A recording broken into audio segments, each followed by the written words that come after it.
Você sabe, eu sou o primeiro operário a chegar na presidência. Você sabe que eu sou o primeiro cara a governar o país sem ter diploma universitário. Por que eu, que sou o primeiro operário e que não tenho diploma, sou o presidente que mais fiz universidade na história do país? Fui o presidente que mais fiz institutos federais na história do país.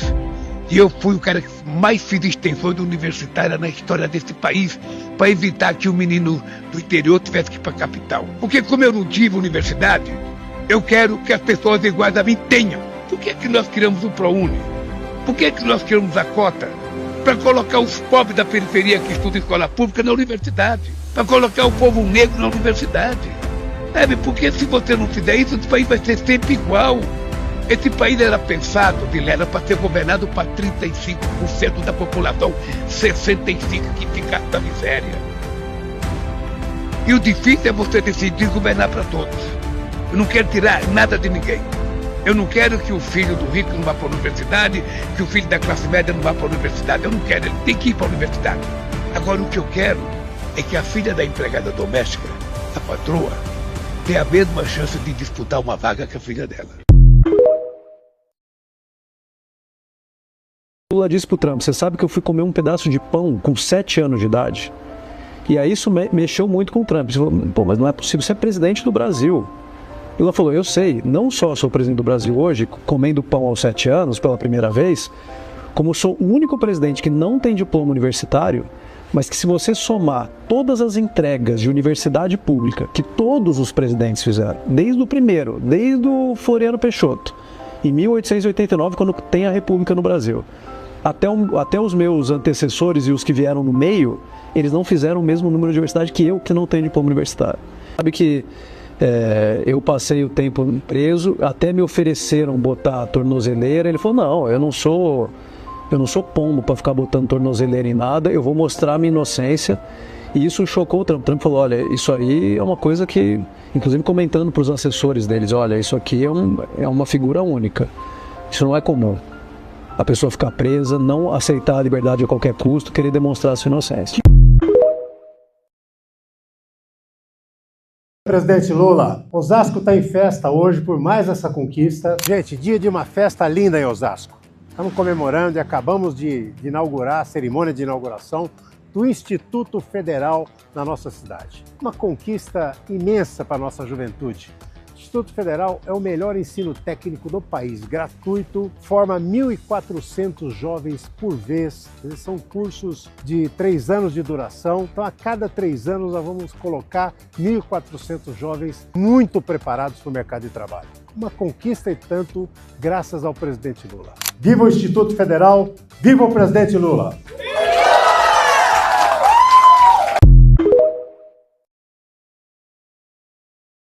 Esta é a ponte que vai interligar o Brasil com o Paraguai. Hoje pela manhã estamos aqui em Porto Mutim, Mato Grosso do Sul, Brasil. Uma obra que no final do ano que vem estará pronta, mais de 400 milhões de reais que a Itaipu está fazendo.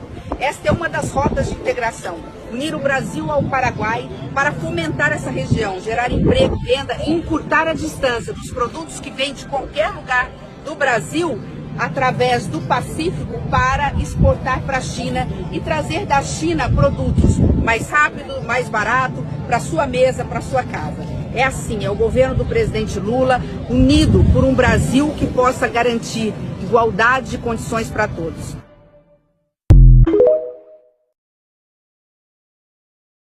Você sabe que eu sou o primeiro cara a governar o país sem ter diploma universitário.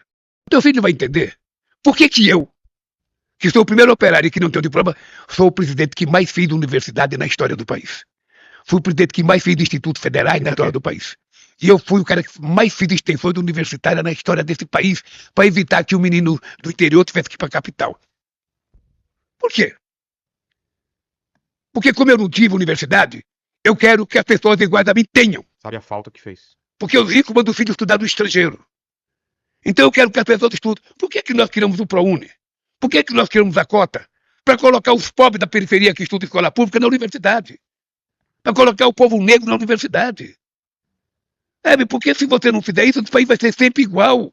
Esse país era pensado, Vilela, para ser governado para 35% da população, 65% que ficasse na miséria.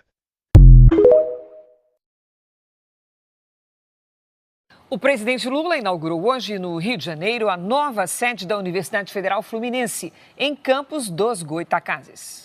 O presidente chegou no meio da tarde à nova sede da Universidade Federal Fluminense.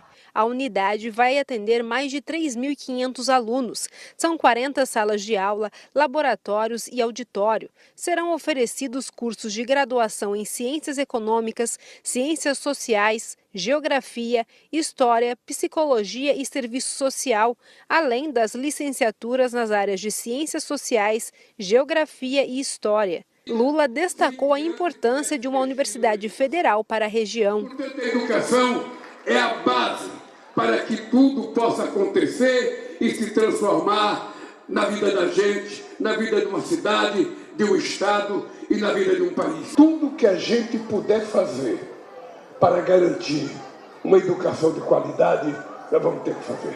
Não tem nada mais sagrado para um pai e para uma mãe do que deixar um filho com diploma, uma profissão e com a vida independente. De acordo com o governo federal, foram investidos cerca de 72 milhões de reais. O presidente Lula também anunciou o lançamento da Rede Nacional de Cursinhos Populares em parceria com a Fundação Oswaldo Cruz e ainda a construção de um complexo esportivo e cultural no campus da Universidade Federal Fluminense em Santo Antônio de Pádua, no interior do estado. No começo da noite, Lula viajou para a cidade do Rio de Janeiro, onde amanhã visita obras na rodovia Presidente Dutra e à tarde deve ir a uma montadora de veículos que vai ampliar investimentos no país. A nova fábrica, localizada em Goiânia, em Pernambuco, foi inaugurada hoje com a presença do presidente Luiz Inácio Lula da Silva, no complexo industrial da Hemobras. A capacidade produtiva do fator 8 recombinante, o HEMO8R, será de mais de 1 bilhão de unidades. O medicamento vai ampliar as medidas para prevenir os sangramentos espontâneos e as sequelas nas pessoas que sofrem com os problemas relacionados à coagulação do sangue. A previsão do governo é de que o HEMO8R, produzido aqui no Brasil, chegue ao Sistema Único de Saúde a partir de setembro deste ano. Mas antes do início da oferta desse medicamento, haverá um processo de qualificação até que a Agência Nacional de Vigilância Sanitária, a Anvisa, possa certificar o produto. O HEMO8R já é fornecido para o SUS pela Hemobras. Com a produção totalmente nacional, a expectativa é de que o remédio fique 30% mais barato e haja um aumento da oferta no país. Ô Jorginho, eu acabei de entregar essa ponte aqui sobre o rio Camaquã. E alguns dias atrás eu entreguei aí em Santa Catarina, em Blumenau, o viaduto de Baden-Furt. Mas queria dizer uma coisa, uma das manias de quem não entrega resultado é tentar transferir a responsabilidade. Eu vou fazer aqui a você algumas perguntas e no final eu mesmo vou responder. Quem fez a duplicação da BR-101 de Florianópolis em direção ao sul do estado? Quem construiu a ponte Anita Garibaldi em Laguna? Quem construiu na BR-101, ainda ao sul, o túnel do Morro do Formigão? Quem entregou o contorno de Florianópolis? Aliás, você foi convidado para a inauguração e não compareceu. Quem construiu o viaduto de Baden-Furt? Quem construiu o viaduto da interseção da BR-101 com a 470? Quem construiu na 470 o viaduto das Cegalas? Quem duplicou mais de 250 quilômetros em Santa Catarina, enquanto você, no seu governo, não duplicou nem 1 quilômetro de rodovia estadual? Jorginho, quem executou 50 quilômetros de pavimento rígido, concreto, na BR-163 no oeste, para tirar as pessoas daquela rodovia que vivia com manutenção ruim? Quem retomou as obras de Timbé do Sul até São José dos Ausentes, no Rio Grande do Sul, que passou 4 anos parada no governo Bolsonaro? Quem está fazendo o túnel de Jaraguá do Sul, que vai ser entregue ainda esse ano? Todas essas obras têm responsável. O responsável é a liderança do presidente Lula. O seu governo, Jorginho, é retrógrado, antigo, mal-humorado, briguento. Você ataca porque não tem argumento. Cuida, Jorginho. O tempo tá passando, irmão. Ó, mandato é assim. Quando você vir, não vai dar mais tempo. E a sua máscara já caiu. E olha isso, gadaiada. Presidente Lula está trabalhando como sempre. Presidente Lula está de parabéns e sua equipe. E parabéns também para o estado da Bahia, Nordeste e para o Brasil. Temos a ordem de serviço. Essa estrada 135 liga Maranhão, Piauí, Bahia, Minas Gerais, agronegócio na veia, agricultura familiar. Você começou, irmão, estamos entregando aqui agora. Já a 030 aqui do Oeste e a 030 lá de Maranhão. Por mais uma obra concluída na gestão de Lula 3. Olha isso, Lula faz. É isso aí. Renan, Presidente valeu, Lula é assim. Ele diz que faz e faz mesmo. 2023 estava aqui dando ordem de serviço. Outro fato relevante, né, governador, é que nós começamos a obra no governo do presidente Lula, que vinha se arrastando, estava paralisada. Começamos e hoje viemos para entregar a obra pronta. Isso aqui é legal. Pois é, com o presidente Lula, é assim. Quando ele não pode ir, ele manda sua equipe. Os ministros da Casa Civil, Rui Costa, e dos Transportes, Renan Filho, e o governador da Bahia, Jerônimo Rodrigues, participaram nesta sexta-feira 21 da entrega da obra de pavimentação da BR-135. E a obra recebeu 122 milhões em investimentos e liga o município baiano ao estado de Minas Gerais. É uma obra que liga o sudeste brasileiro ao norte e nordeste do país. Coração aqui muito batendo forte de alegria. Olha essa estrada liga Maranhão, passa pelo Piauí, entra na Bahia, é a 135, BR-135, vai para a divisa de Minas Gerais, ela continua, vai até BH. Aqui nós viemos em 2023 com o ministro Renan, com o ministro Rui Costa, Otto, Wagner, os deputados da região inteira. E a gente volta hoje, 2025, para fazer essa entrega, ó. Mostra aqui, estrada boa, aqui é do agronegócio, aqui da agricultura familiar, aqui passa uma viatura, uma ambulância. Valeu, Lula, um abraço, valeu. Eu não quero tirar nada de ninguém. Eu não quero que o filho do rico não vá para a universidade, que o filho da classe média não vá para a universidade. Eu não quero, ele tem que ir para a universidade. Agora, o que eu quero é que a filha da empregada doméstica, da patroa, tenha a mesma chance de disputar uma vaga que a filha dela. Sou o presidente que mais fiz universidade na história do país. Fui o presidente que mais fiz institutos federais na história do país. E eu fui o cara que mais fiz extensões universitárias na história desse país para evitar que o menino do interior tivesse que ir para a capital. Por quê? Porque como eu não tive universidade, eu quero que as pessoas iguais a mim tenham. Sabe a falta que fez? Porque os ricos mandam o filho estudar no estrangeiro. Então eu quero que as pessoas estudem. Por que que nós criamos o ProUni? Por que que nós criamos a cota? Para colocar os pobres da periferia que estudam em escola pública na universidade. Para colocar o povo negro na universidade.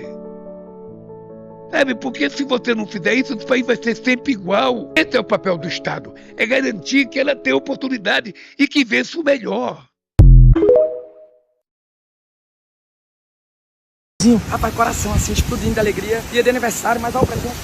Inauguração de barragem de Panelas, obra parada há mais de 10 anos. A gente conseguiu com o presidente Lula retomar. Refizemos o projeto, atualizamos obra. Agora, entregue pro povo. Para garantir que chuva seja só sinônimo de bênção e não de destruição. Além disso, a gente vai poder abastecer quem sofre com falta d'água daqui. Bora.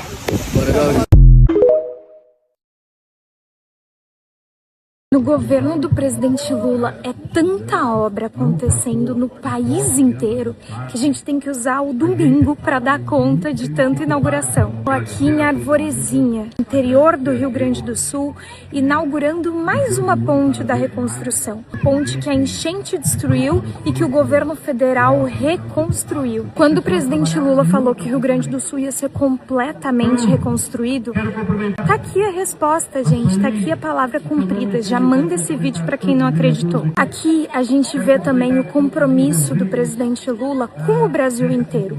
Compromisso esse que chega nos municípios pequenos. Não é só a capital, grandes cidades que recebem obra e infraestrutura. Também os municípios pequenos, os interiores que fazem parte desse Brasilzão, merecem viver com infraestrutura moderna, com acesso a outras cidades, estradas seguras, boas rodovias. Isso aqui, gente, é a vida ficando um pouquinho mais fácil quando a política pública ela é bem feita. Compartilhe esse vídeo e manda para quem gosta de ver a boa política sendo feita. Isso aqui é governo Lula. Lula acaba de inaugurar hospitais, ferrovias e portos em uma sequência de anúncios que está movimentando o país. Na saúde, o pacote inclui o novo Hospital Regional do Litoral Norte, na Bahia, o Hospital Universitário da UFSJ, em Divinópolis, Minas Gerais, o Hospital da Universidade Federal de Catalão, em Goiás, e o primeiro hospital oncológico interestadual do país, em Lagarto, Sergipe. Na infraestrutura, os destaques são o trecho 6 da Transnordestina no Ceará, o túnel Major Salles, que irá receber as águas do Rio São Francisco, no Rio Grande do Norte, e o primeiro terminal de contêineres 100% eletrificado da América Latina, em Suape, Pernambuco. É tanta entrega que fica até difícil acompanhar. Também teve a inauguração do primeiro trecho da Ferrovia Estadual de Mato Grosso e o início da construção da maior ponte da América Latina, que irá ligar a capital baiana à ilha de Itaparica. Para fechar, o governo anunciou 85 mil novas moradias do Minha Casa, Minha Vida por todo o país. Nossa, quanta coisa! O que você está achando dessas entregas do governo Lula? Deixe nos comentários.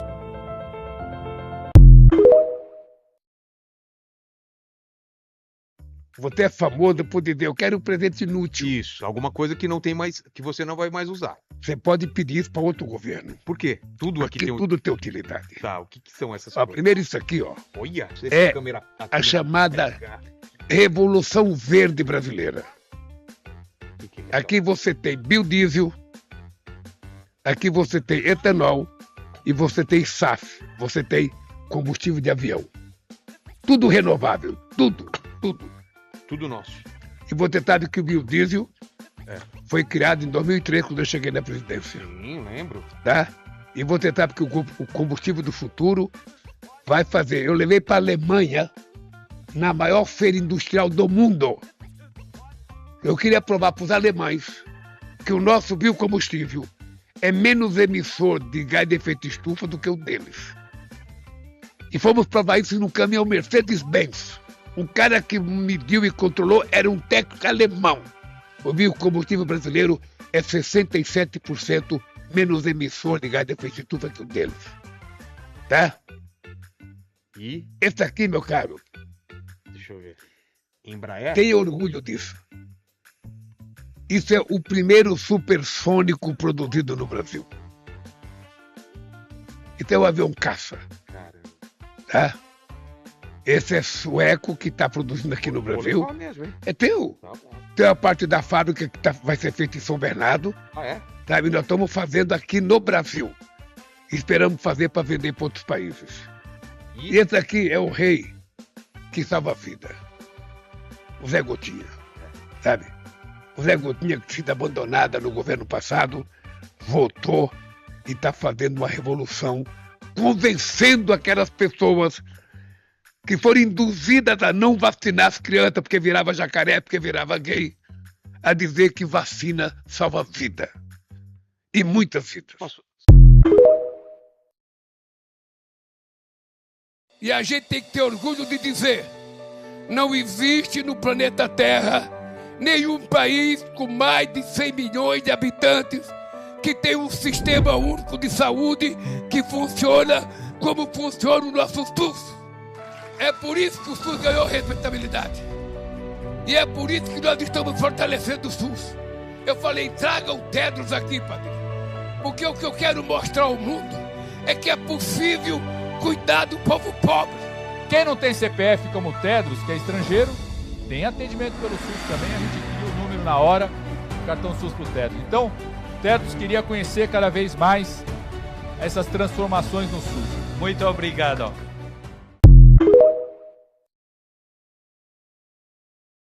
O presidente Lula defendeu hoje investimentos nas Forças Armadas para que, nas palavras dele, ninguém meta o nariz no nosso país. Acompanhe agora todos os detalhes na reportagem de Simone Queiroz. Lula chegou a São Paulo ainda pela manhã para uma primeira agenda no Vale do Paraíba. Em Jacareí, visitou uma empresa que fabrica foguetes e mísseis para as Forças Armadas brasileiras. E na presença de ministros e comandantes das Forças Armadas, ressaltou a importância dos investimentos em defesa.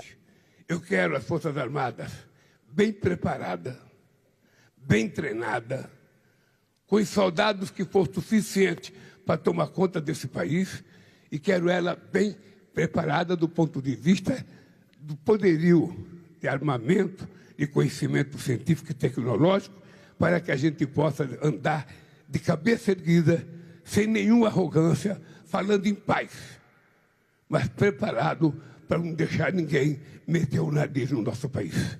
O presidente ressaltou que as riquezas naturais do país, como as terras raras, podem despertar o interesse de outras nações e citou até a Guerra do Paraguai no século XIX para reforçar o discurso de soberania. E a gente tem os loucos pelo mundo querendo fazer guerra.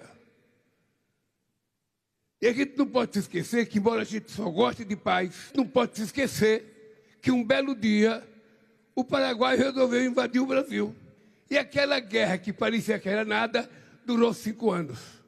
Lula passará o final de semana no estado de São Paulo. Neste sábado, ele participa em Campinas da convenção do PT, que vai oficializar Fernando Haddad como candidato do partido ao governo paulista. O presidente só deve retornar a Brasília no domingo.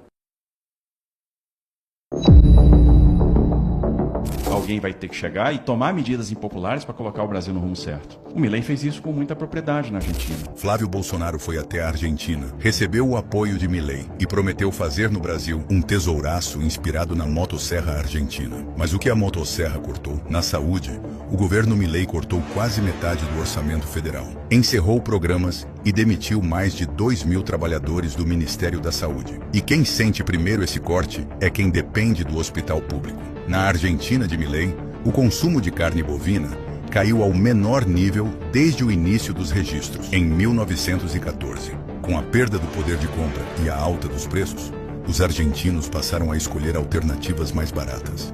Em algumas partes do país, a venda de carne de burro foi a única alternativa para vencer a fome. Os aposentados também foram afetados. O poder de compra das aposentadorias caiu e muita gente passou a escolher entre comprar comida, pagar as contas ou levar o remédio para casa. Sem conseguir viver, a única alternativa foi ir para as ruas. Logo no início do governo, Milei promoveu uma desvalorização de mais de 50% da moeda argentina. O dólar oficial saltou de 400 para 800 pesos. Da noite para o dia, os salários e as aposentadorias perderam valor.